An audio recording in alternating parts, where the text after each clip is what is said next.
জীবন দেওয়ার জন্য সবার আগে দাঁড়াবে ছাত্র শিবির। অনেক চেষ্টা করলো, 1 মাস 1.5 মাস চেষ্টা করে দেখলো বিশ্ববিদ্যালয় নয়, সারা বাংলাদেশের একটা কলেজে তারা দখল করতে পারলো না। তারা হঠাৎ তারা কি আইডেন্টিফাই করলো? তারা আইডেন্টিফাই করলো একমাত্র ছাত্র শিবিরের কারণে তাদের পক্ষে ক্যাম্পাস দখল করা সম্ভব হচ্ছে না। এখন তারা টার্গেট করলো তারা শিবিরকে যেখানেই পাবে সেখানে ডিস্টার্ব করবে। আমি হিসাব দিতে পারছিলাম না যে পাবনার ঈশ্বরদীতে শিবিরের পূর্ব ঘোষিত প্রোগ্রাম, পূর্ব ঘোষিত অ্যানাউন্সটা কর্মসূচি, ছাত্রদল কেন যাবে? তাদের তো যাওয়ার কথা ছিল না। কেন আক্রমণ হবে? গেলে নিশ্চয় তাদের গায়ে চুলকানি উঠছে যে কিছু একটা করতে হবে। আমি তো কোনো মিল খুঁজে পাই না। চট্টগ্রাম সিটি কলেজে ছাত্র শিবিরের ব্যানার বেষ্টন থাকলে ছাত্রদলের সমস্যাটা কি? কেন এটা ভুলে ফেলতে হবে? কেন ব্যানার বেষ্টন নিয়ে বিচার দিল অধ্যক্ষের কাছে, তারপর আক্রমণ করতে হবে? কেন ডেমোক্রেটিক প্র্যাকটিস হিসেবে এর প্রতিবাদে 4টা বিক্ষোভ মিছিল দিলে সেই বিক্ষোভ মিছিলের নির্ধারিত রোডে গিয়ে ছাত্রদলকে আক্রমণ করতে হবে? পরে হিসেব খুঁজে পায় তারা চায় শিবির একটু আসো, একটু মারামারি করো, তারপরে এটাকে দোহাই দিয়ে পত্রিকায় ফ্রেমিং করে, মিডিয়ায় ফ্রেমিং করে তারপর ক্যাম্পাস দখল করবে। সোনা বাবু, এই সময় এখন 2026 চলে, 90 দশক না, পারবে না তোমরা। সেই সময় চলে গেছে। তাদের ভয় চাকসু পেরিয়ে 5টা ছাত্র শুনছে তারা ঘুম হারা হারছে। সেই ভয়ে চাকসু নির্বাচন এখনো বন্ধ, তারা বন্ধ হয়ে গেছে।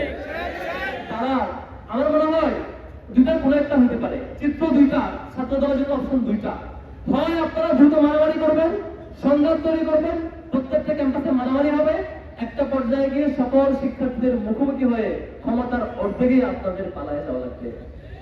অথবা চিত্রপট 2, আপনারা 5টা বছর ক্যাম্পাসে প্রত্যেকটা সংগঠন তাদের পলিটিক্যাল প্র্যাকটিস জারি রাখবে, আপনারা কোঅপারেট করবেন, শিবিরের বিরুদ্ধে যা মন চায় মিছিল করেন, কিন্তু আক্রমণ করবেন না, মিনিমাম ডেমোক্রেটিক প্র্যাকটিস মেনটেন করবেন, ঠিকঠাক মতো 5টা বছর শাসন করবেন।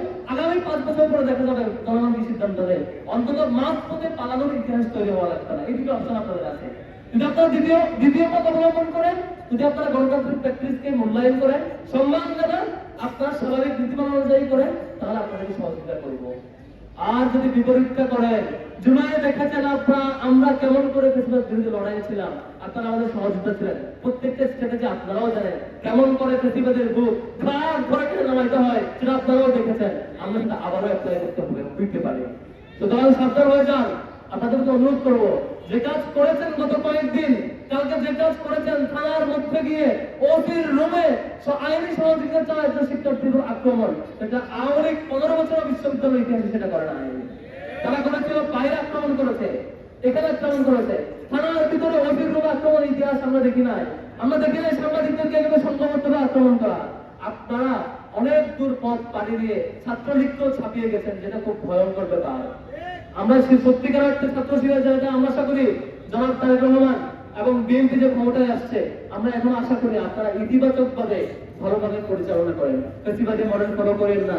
আমরা এই পরিণতি চাই না যে পরিণতি গত 15 বছর যারা ভিকটিম ছিলেন তারা আবারও চরমতম পরিণতি ফিরে যাবেন, এই জিনিস আমরা চাই না। আমরা ছাত্রদের বাইরে অনুরোধ করবো, আপনারা এখন সূত্র নেওয়ার সুযোগ আছে, সম্ভবত সূত্র নেবেন, আমরা আশা করতে চাই।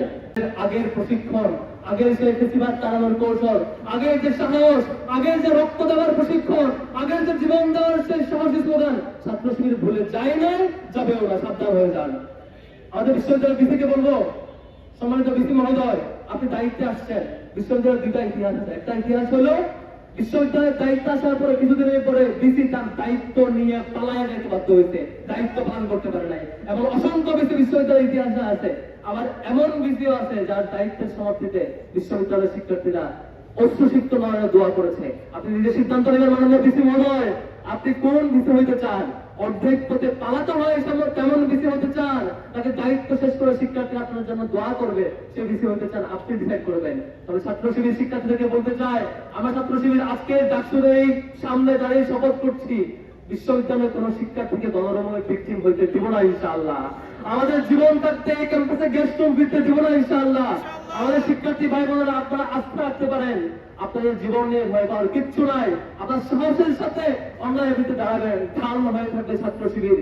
জীবন দেওয়ার জন্য সবার আগে দাঁড়াবে ছাত্র শিবির ইনশাআল্লাহ। ঢাকা বিশ্ববিদ্যালয় সহ কোনো ক্যাম্পাসে কোনোভাবে সেই সন্ত্রাস কিংবা গণরম দেশমের রাজনীতিকে আমরা ফিরতে দেব না। হয় আমাদের জীবন যাবে, হয় আমাদের জীবন থাকবে, হয় আমাদের সফল হবে, নয় আমাদের ছাত্র শিবির বিলীন হয়ে যাবে, দুইটার কোনো একটা। হয় আমাদের কাপন ফিরবে, নয় আমরা সফল হবে এই লড়াইয়ে। ফ্যাসিবাদকে ফিরতে দেব না, বলরুমকে ফিরতে দেব না, গ্যাসরুমকে ফিরতে দেব না, এই ভাই পলিটিক্স আর চাঁদাবাজির পলিটিক্স ক্যাম্পাসে ফিরতে দেব না ইনশাআল্লাহ।